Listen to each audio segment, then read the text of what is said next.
Pride and Prejudice by Jane Austen. Chapter 3. Not all that Mrs. Bennet, however, with the assistance of her 5 daughters, could ask on the subject was sufficient to draw from her husband any satisfactory description of Mr. Bingley. They attacked him in various ways, ingenious suppositions, and distant surmises, but he eluded the skill of them all, and they were at last obliged to accept the second-hand intelligence of their neighbour Lady Lucas. Her report was highly favourable. Sir William had been delighted with him. He was quite young, wonderfully handsome, extremely agreeable, and to crown the whole, he meant to be the next assembly with a large party. Nothing could be more delightful. To be fond of dancing with certain step towards falling in love, and very lively hopes of Mr. Bingley's heart were entertained. If I can but see one of my daughters happily settled at Netherfield, and said Mrs. Bennet to her husband, and all the others equally well married, I shall have nothing to wish for. In a few days Mr. Bingley returned Mr. Bennet's visit, and sat about 10 minutes with him in his library. He had entertained hopes of being admitted to a sight of the young ladies, of whose beauty he had heard much, but he saw only the father. The ladies were somewhat more fortunate, for they had the advantage of ascertaining from an upper window that he wore a blue coat and rode a black horse. An invitation to dinner was soon afterwards dispatched, and already had Mrs. Bennet planned the courses that were to be the credit to her housekeeping, when an answer arrived which deferred it all. Mr. Bingley was obliged to be in town the following day, and consequently unable to accept the honour of their invitation. Mrs. Bennet was quite disconcerted. She could not imagine what business he could have in town so soon after his arrival in Hertfordshire, and she began to fear that he might be always flying about from one place to another, and never settled at Netherfield as he ought to be. Lady Lucas quieted her fears a little by starting the idea of his being gone to London only to get a large party for the ball, and a report soon followed that Mr. Bingley was to bring 12 ladies and 7 gentlemen with him to the assembly. The girls grieved over such a number of ladies, but were comforted the day before the ball by hearing that instead of 12, he had brought only 6 with him from London, his 5 sisters and a cousin, and when the party entered the assembly room, it consisted of only 5 altogether: Mr. Bingley, his 2 sisters, the husband of the eldest, and another young man. Mr. Bingley was a good-looking and gentlemanlike. He had a pleasant countenance, and easy, unaffected manners. His sisters were fine women, with an air decided fashion. His brother-in-law, Mr. Hurst, merely looked the gentleman, but his friend Mr. Darcy soon drew the attention of the room by his fine, tall person, handsome features, noble mien, and the report, which was in general circulation within 5 minutes after his entrance, of his having 10,000 a year. The gentlemen pronounced him to be a fine figure of a man. The ladies declared he was much handsomer than Mr. Bingley, and he was looked at with great admiration for about half the evening, till his manners gave a disgust which turned the tide of his popularity, for he was discovered to be proud, to be above his company, and above being pleased, and not at all his large estate in Derbyshire could then save him from having a most forbidding, disagreeable countenance, and being unworthy to be compared with his friend. Mr. Bingley had soon made himself acquainted with all the principal people in the room. He was lively and unreserved, danced every dance, was angry that the ball closed so early, and talked of giving one himself at Netherfield. Such amiable qualities must speak for themselves. What a contrast between him and his friend! Mr. Darcy danced only once with Mrs. Hurst, and once with Miss Bingley, declined being introduced to any other lady, and spent the rest of the evening in walking about the room, speaking occasionally to one of his own party. His character was decided. He was the proudest, most disagreeable man in the world, and everybody hoped that he would never come there again.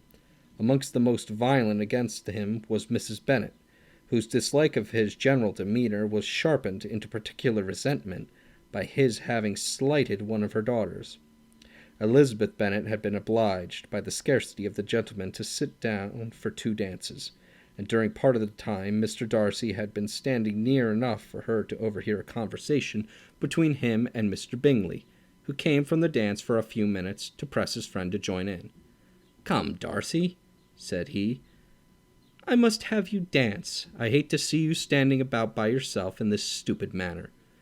You had much better dance." "I certainly shall not.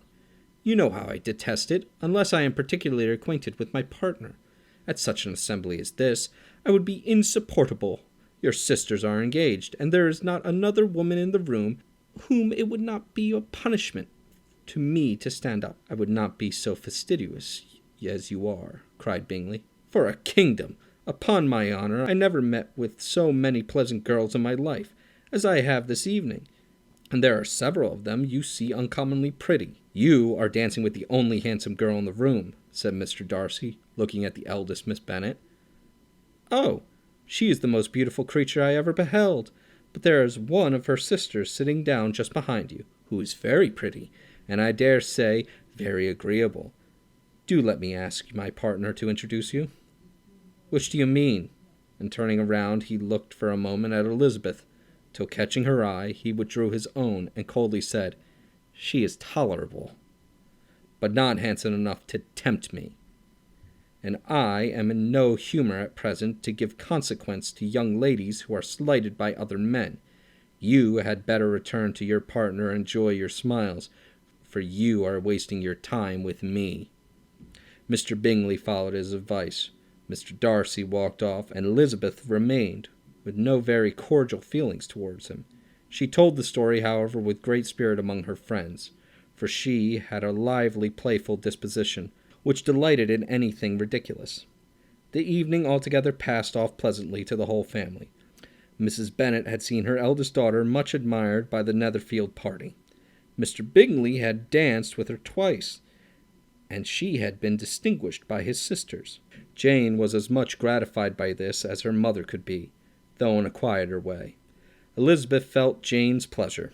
Mary had heard herself mentioned to Mr. Bingley as the most accomplished girl in the neighbourhood, and Catherine and Lydia had been fortunate enough to be never without partners, which was all that they had yet learnt to care for at a ball. They returned, therefore, in good spirits to Loughborough, the village where they lived, and of which they were the principal inhabitants. They found Mr. Bennet still up. With a book he was regardless of time, and on the present occasion he had a good deal of curiosity as to the event of an evening which had raised such splendid expectations. He had rather hoped that all of his wife's views on the stranger would be disappointed, but he soon found that he had a very different story to hear. "Oh, my dear Mr. Bennet," as she entered the room, "we have had a most delightful evening, a most excellent ball. I wish you had been there. Jane was so admired, nothing could be like it. Everybody said how well she looked, and Mr. Bingley thought her quite beautiful, and danced with her twice.